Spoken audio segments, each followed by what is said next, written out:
At go'shi to'g'risida. Savol. Assalomu alaykum. Bizlarda at go'shi yeydigan kishilar bor, lekin shaxsan o'zimning bilimsizligidan qandoq men yemayman. Bu mazmunda ancha-muncha material ko'rib baxtim, lekin hal qila olmadim. Ustozlardan so'rasammi, qoyil bo'lg'idek biror javob chiqmadi.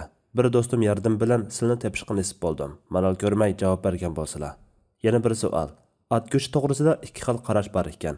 Ba'zilar halol desa, ba'zilar harom deydi ekan. Bilishimcha yurtimizda at go'shi iste'mol qilish odat bo'lib kelgan va hozirgacha mutlaq ko'p kishilar orasida halol deb to'nilib kelinmoqda.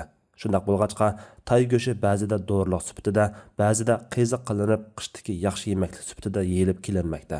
Bu masala ustida tushuncha bersanglar, Alloh sizlarga rahmat qilg'ay.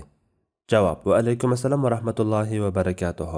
Barliq hamd sanolar Janobi Allohga bo'lsin. Durud va salomlar payg'ambarimizga, u zotning oila tavobatlariga, ashablariga va u zotga toki qiyomatgacha ergashganlarga bo'lsin. Diyorimiz musulmonlari qadimdan Hanafi mazhab bo'yicha amal qilib kelayotgan bo'lg'achqa, bizda at go'shini yeyishni to'g'ri topmaydigan ahvol mavjud.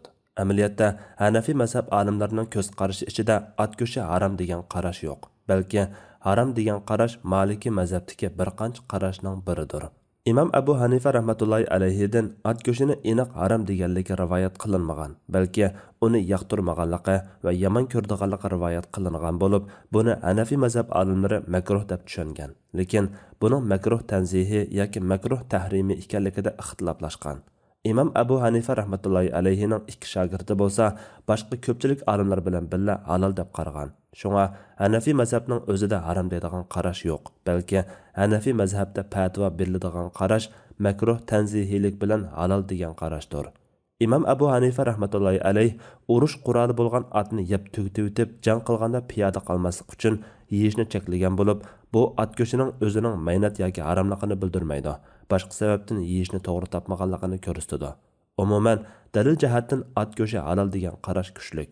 Abu Bakr radhiyallohu anhu ning qizi Asma radhiyallohu anha biz payg'ambar sallallohu alayhi vasallamning zamonida bir atni bo'ynining tuvan tarafidan bo'g'izlab yegan edik degan.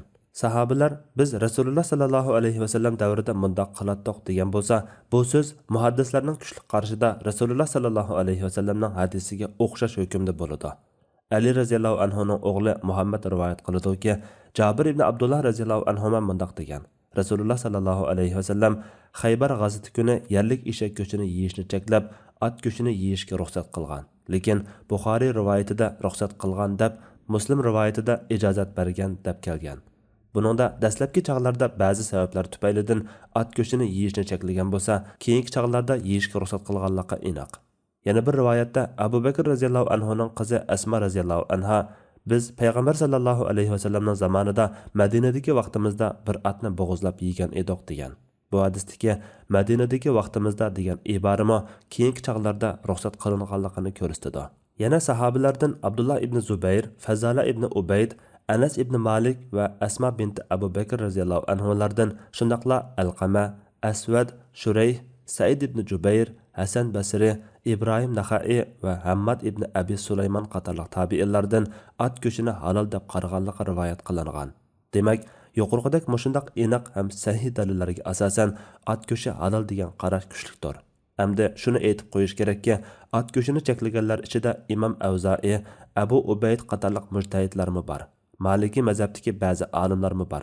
Sahobalardan Ibn Abbas radhiyallohu anhumadan cheklaganligi va Alloh taolaning yana atni, qichirni, eshakni minishinglar va zinnat uchun yaratdi.